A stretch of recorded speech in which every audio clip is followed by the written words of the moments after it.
हरणखुरी वनक्षेत्रात सीडबॉल रोपण कार्यक्रम, पर्यावरण संवर्धनाचा अभिनव उपक्रम। रवींद्र वळवी, मुलगी प्रतिनिधी। तालुक्यातील हरणखुरी वनक्षेत्रात शहादा उपविभागीय वन कार्यालयाच्या पुढाकाराने forest revival by seed ball dibbling programme अंतर्गत एक महत्वाकांक्षी सीडबॉल रोपण मोहीम राबवण्यात आली। जैवविविधतेने समृद्ध असलेल्या हरणखुरी वनक्षेत्राला झाडतोड आणि हवामान बदलामुळे धोका निर्माण झाला आहे।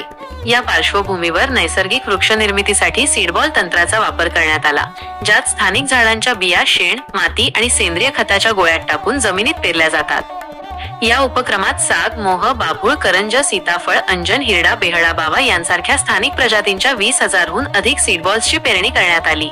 या मोहिमेत 300हून अधिक स्वयंसेवक, स्थानिक शाळांमधील विद्यार्थी, ग्रामस्थ, महिला बचत गट, ग्रामपंचायत सदस्य आणि वन विभागाच्या कर्मचाऱ्यांनी सक्रिय सहभाग घेतला। यावेळी मार्गदर्शन करताना वनसंरक्षक प्रा. धुळे वनाधिकारी श्रीमती नीनू सोमराज म्हणाल्या, आज आपण केवळ बियांचे रोपण करत नाही, तर भविष्यासाठी हिरवळ निर्माण करत आहोत। सीडबॉल हा एक सोपा पण परिणामकारक उपाय आहे, जो मोठ्या प्रमाणावर वनसंपदा वाढवू शकतो। तसेच स्थानिक लोकांच्या सहभागाशिवाय हा उपक्रम यशस्वी होऊ शकला नसता, असेही त्यांनी नमूद केले। भुसगावचे सरपंच श्री अर्जुन पावरा यांनी सांगितले की गावातील जंगल आणि पर्यावरण यांचे संरक्षण करणे ही आपल्या पिढ्यांची जबाबदारी आहे। वन विभागाच्या या उपक्रमामुळे आमच्या परिसरात नैसर्गिकरित्या झाडांची वाढ होईल। ग्रामस्थांनी आणि विद्यार्थ्यांनी दाखवलेला उत्साह कौतुकास्पद आहे आणि ग्रामपंचायत यापुढेही वन विभागासोबत असे उपक्रम राबवेल। या कार्यक्रमामुळे केवळ वृक्षारोपण झाले नाही, तर पर्यावरण रक्षणाबाबत जनजागृतीही झाली।